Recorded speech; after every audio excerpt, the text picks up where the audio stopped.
प्रणाम मित्रों। परम पूज्य गुरुदेव और परम वंदनीय माता जी की सूक्ष्म उपस्थिति में आइए स्वाध्याय आरंभ करते हैं। मेरे साथ एक स्वर में बोलेंगे। ओम भूर्भुवः स्वः तत्सवितुर्वरेण्यं भर्गो देवस्य धीमहि धियो यो नः प्रचोदयात्। आज का विषय है युग विभीषिका का समुचित एवं समग्र समाधान। इस सदी के तीसरे दशक में खड़ी विश्व मानवता के समक्ष तीसरा विश्व युद्ध दस्तक दे रहा है। कारण जो भी हो, पर सच्चाई यह है कि अब जरा सी असावधानी और नासमझी संपूर्ण मानव जाति को समाप्त करने के लिए पर्याप्त है।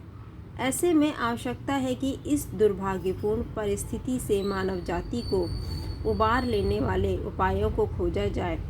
प्रत्यक्षवादी, भोगवादी और भौतिकवादी संस्कृति के पोषक लोग इस विषम स्थिति और आसन्न संकट का जैसा भी मूल्यांकन कर रहे हों, करें, अवश्य करें और हो सके तो त्वरित समाधान के लिए भी आगे आए। परंतु हमारी दृष्टि में इस संकट के निवारण का उपाय औरों की सोच से सर्वथा भिन्न है। यह संकट किसी एक व्यक्ति, एक समाज अथवा राष्ट्र ने उत्पन्न नहीं किया है और न ही एकाएक ही यह आ खड़ा हुआ है। यह तो स्पष्ट रूप से समूची विश्व मानवता के भटकाव और विगत कई दशकों से चल रही विकास और वर्चस्व की दिशाहीन दौड़ का परिणाम है। इस आत्मघाती परिस्थिति के लिए प्रत्येक व्यक्ति, समाज और राष्ट्र समान रूप से सहभागी है। परम पूज्य गुरुदेव ने अपने विचारों में सैकड़ों स्थान पर ऐसी परिस्थितियों से बचने के लिए आगाह किया है और यदि संकट आ ही जाए तो उससे बच निकलकर सार्थक दिशा में लौट जाने का मार्ग भी सुझाया है। युग दृष्टा के रूप में उनके साहित्य में अनेकों स्थान पर अलग अलग संदर्भों में तीसरे विश्व युद्ध के मुहाने पर खड़ी विश्व मानवता की चिंता और इससे बचाने की व्याकुलता और उपायों को देखा जा सकता है। युग ऋषि के रूप में पूज्य गुरुदेव के विचार इस सदी के सबसे महान चिंतन को प्रस्तुत करते हैं। इसमें वर्तमान का समुचित और समग्र समाधान मौजूद है और ऐसे उपाय भी जिन्हें अपनाकर विश्व मानवता पर छाए संकटों का त्वरित समाधान प्राप्त किया जा सके। युग विभीषिका की इस घड़ी में हम सभी की यह सम्मिलित जिम्मेदारी है कि समय रहते पूज्यवर के विचारों से संपूर्ण विश्व मानवता को जोड़ने का पुनीत कार्य संपन्न करें। सब मिलकर संकटग्रस्त विश्व समाज से आह्वान करें कि मानवता के सर्वविधि त्राण, संरक्षण और कल्याण की उत्कृष्टतम विचारणा हमारे गुरुदेव के चिंतन में मौजूद है। पूज्यवर के विचारों का अवगाहन करने और कराने का यह अवसर युग दायित्व के समय की पुकार के रूप में प्रस्तुत है।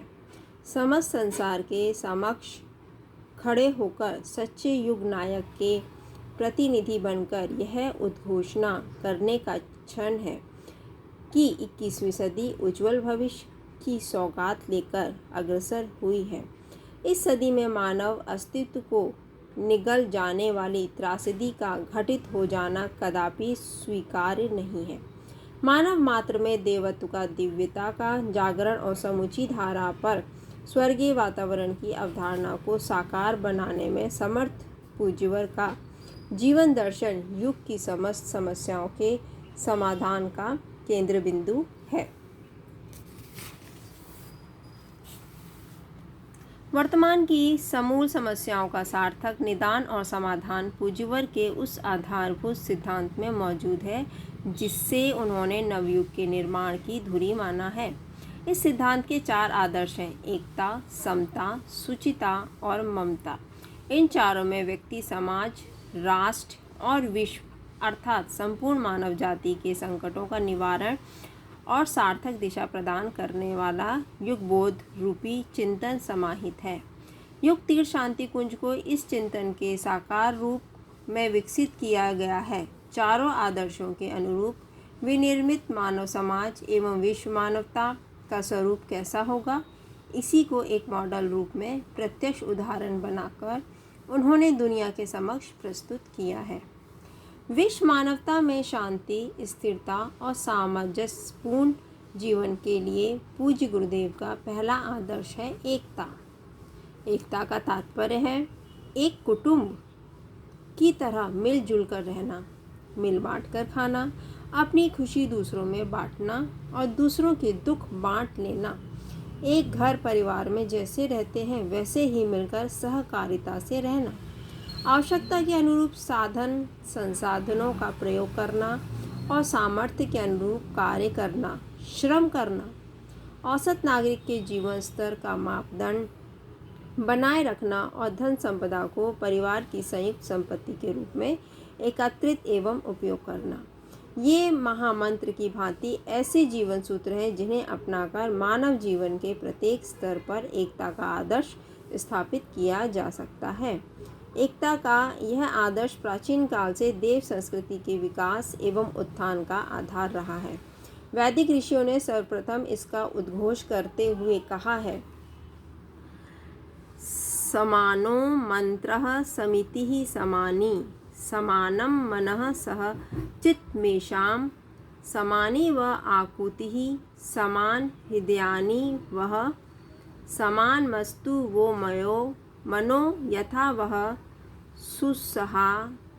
सुसहासति।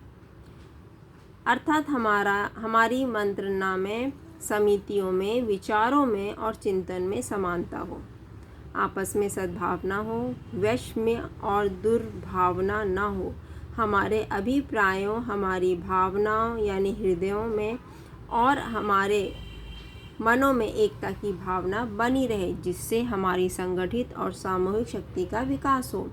पूज्यवर के अनुसार धर्म, संस्कृति, भाषा, प्रांत, जाति, समाज, राजनीति, शासन आदि के स्तर पर मनुष्यों में परस्पर जो विषमता और खाइयाँ बन गईं, उन्हें समाप्त करने में एकता का आदर्श ही कारगर उपाय है।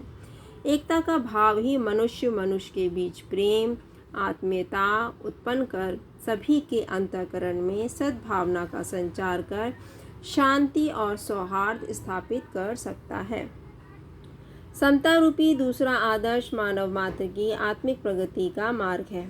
आत्मवत् सर्वभूतेषु का मंत्र इसी आदर्श को प्रकट करता है।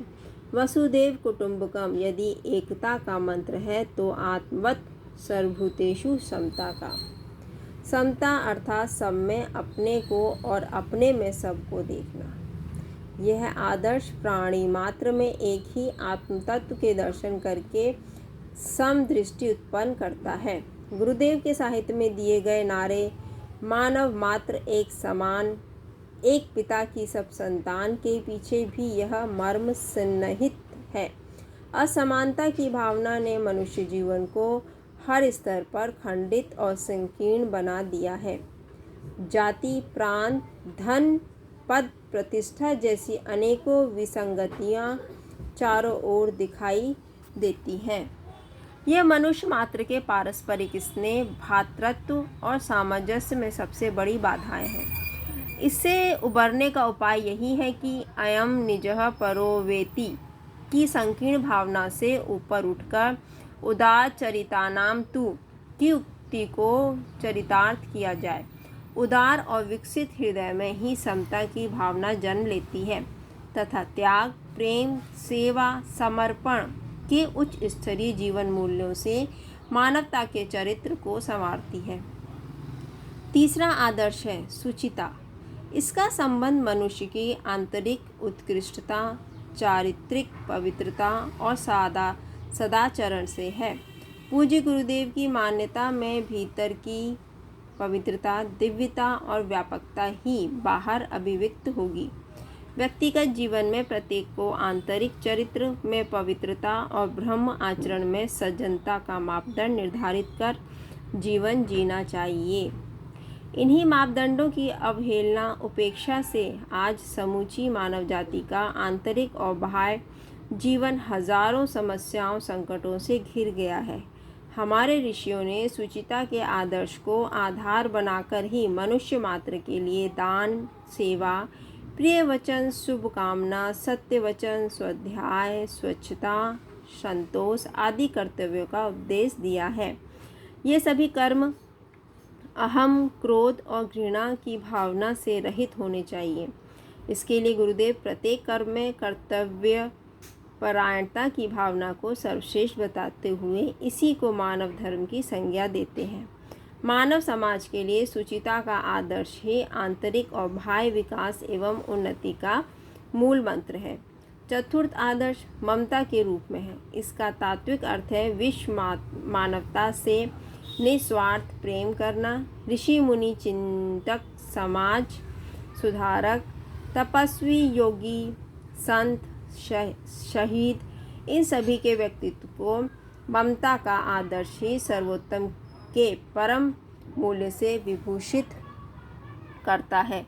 प्यार, ममता, स्नेह, संवेदना, आत्मीयता, श्रद्धा, ये सभी इसी आदर्श के प्राय हैं, जो मनुष्य के जीवन में घुल मिलकर स्वयं व्यक्ति तथा संपूर्ण मानवता में प्रसन्नता और आनंद की सृष्टि करता है। प्रसन्नता वहीं दिखाई देती है जहाँ संतुष्टि का भाव हो। संतुष्टि उन्हीं के हिस्से आती है जिनमें देने की प्रबल इच्छा होती है। प्रेम सदैव देने के भाव में गतिशील होता है। देवत्व की गरिमा भी देने में है। पूज्य गुरुदेव भी अपने शिष्यों से कहते हैं कि दुनिया की सब बातें मान लेना, परंतु यदि कोई यह कहे कि कोई तुम्हें तुम्हारे गुरु से ज़्यादा प्यार करता है तो कभी मत मानना। हम सिर्फ और सिर्फ प्यार करते हैं, प्यार बांटते हैं, प्यार ही हमारा मंत्र है। उनके इन शब्दों में ममता का आदर्श ही साकार हुआ है। ममता से हृदय की संवेदना घनीभूत होती है और प्रेम तथा करुणा के महान जीवन मूल्य साकार होकर विश्व मानवता की पीड़ा का हरण कर लेते हैं। परम पूज्य गुरुदेव का यह कालजयी चिंतन आज की परिस्थितियों में सार्थक समाधान लिए प्रस्तुत है। आवश्यकता है कि जनमानस को इससे अवगत कराएं।